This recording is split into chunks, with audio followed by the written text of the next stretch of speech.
Hello everyone, Victor Tanzig here, and welcome to the Reddit Railway. Today's destination is r/fuck you, Karen. Sorry, getting ahead of myself. Anyway, all aboard. I'm in charge of online order fulfillments at a fairly large department store. I was in the building materials area looking for a specific item. I was having a lot of trouble finding it since it wasn't in its usual place. While searching, a wild Karen appeared. "Are you gonna help me or not?" she snapped. I looked at her, very confused. She continues, "Well, I've been standing here forever, and you haven't offered to help me." I reply, my bad. I don't work in this department, but I can try to." "Try? No, you will help me. It doesn't matter if you work in this department or not." I take a couple of calming breaths in order to not lash out. "Okay, what do you need?" "This." She pulled a screw out of her pocket and practically shoved it in my face, almost stabbing me in the eye. "Screws are at the end of this aisle on the left." "I already know that." "Okay, what size do you need?" "You tell me." "I have no clue, ma'am. There's an entire wall of screws. It's impossible for me to tell its size just by looking at it." "Don't talk to me in that tone. Your manager would not like that." At this point, I was getting annoyed. "You think? Well, I can get a manager if you'd like. Maybe one of them can identify the screw by sight." "Just do your job." "Yes, ma'am." I said that with a smile as an idea crossed my mind. I walked away from her to my trolley and continued looking for the items on my order. "What are you doing?" "My job." I soon spotted one of our assistant managers. I walked over to him and said I had two issues. One, I couldn't find the items I need, and two, the Karen. He was able to help me while ignoring her. She kept ranting and raving before finally storming off. I don't think she liked that I was doing my job. I don't think Karens like anything that doesn't make them feel superior, and I think this one had a few screws loose. Fuck you, Karen!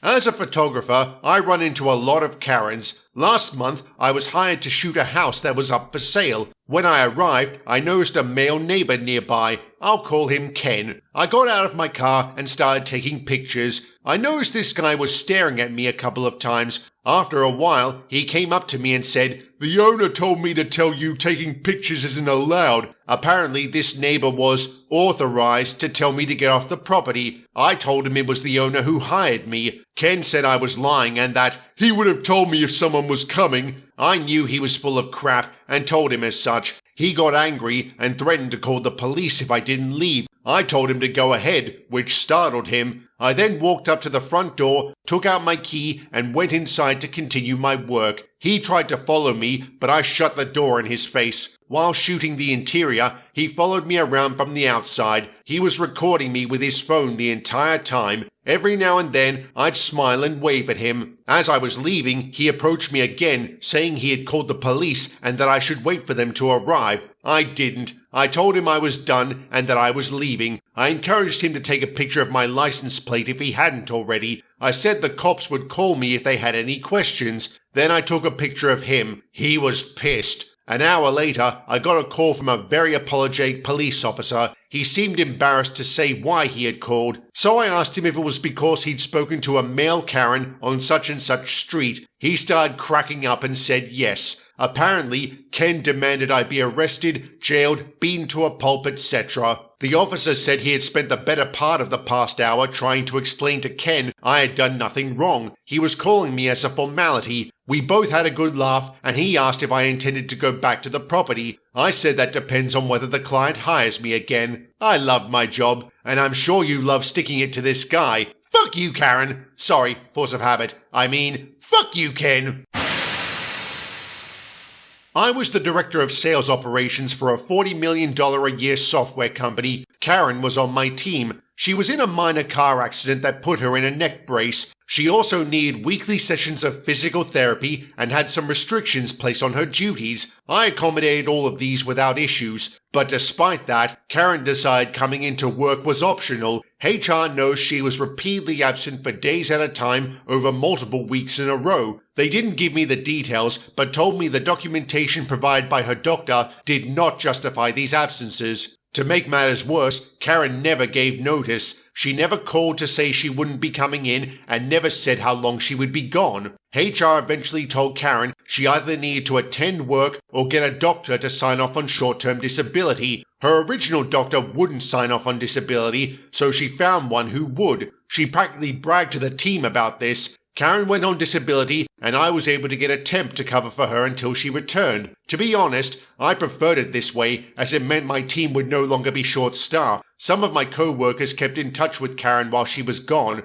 They would tell me she spent her recovery going out to clubs, dancing and drinking. I didn't really care. That was between her and HR. For now, the work was getting done. Karen's short-term disability eventually expired. At this point, she either had to come back to work or go on long-term disability. Karen's sign anything doctor apparently wouldn't sign off on that, so she grudgingly came back to work. But this didn't stop her from being absent all the time. The few times she came in, she refused to do even the most basic parts of her job. I went to HR and told them things were not working out and that I wanted to replace her. They were on board with this plan. HR brought her in for the talk, but Karen flipped out and said she would sue. Suddenly, HR was not on board with firing her. It didn't matter that Karen really had no legal standing. Just the threat of a lawsuit made them decide it was more important to appease Karen than let me have a functional department. Things got worse after that. I asked Karen to review a purchase order, and she complained to HR about me bossing her around, even though I'm her boss. HR told me that I could no longer give her any assignments or work duties. I was baffled but agreed, and then asked if they would let me hire someone new. They said no. This went on for months, and Karen quickly learned she could complain to HR about anything to get her way. You would not believe the accommodations she was given. Meanwhile, she made no effort to hide that she wasn't injured anymore. She barely came into work, but was still getting paid. She even encouraged other team members to take advantage of this loophole she had found.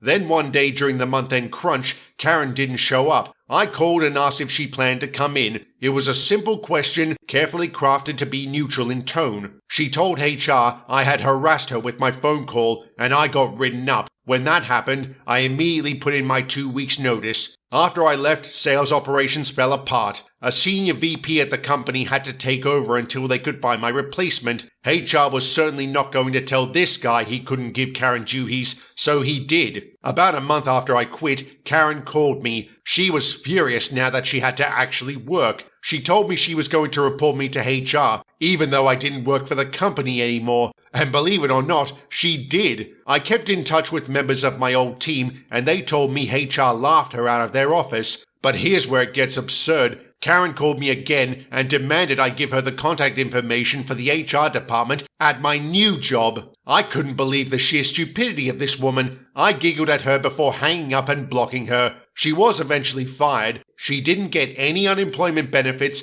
and ended up moving in with her mum. Okay, this was very bizarre. Why would HR be so gung-ho about firing Karen, only to do a 180 the moment she talked about suing them? My guess is that company was guilty of some other things, and they were worried they'd come out if a lawsuit was filed. Or maybe they took the Neville Chamberlain approach and thought it was better to appease the tyrant than provoke them. Either way, fuck you, Karen. And with that, I'll end the video here. Like, share, and subscribe, and drop a comment down below. Thank you very much for watching, and have a good one.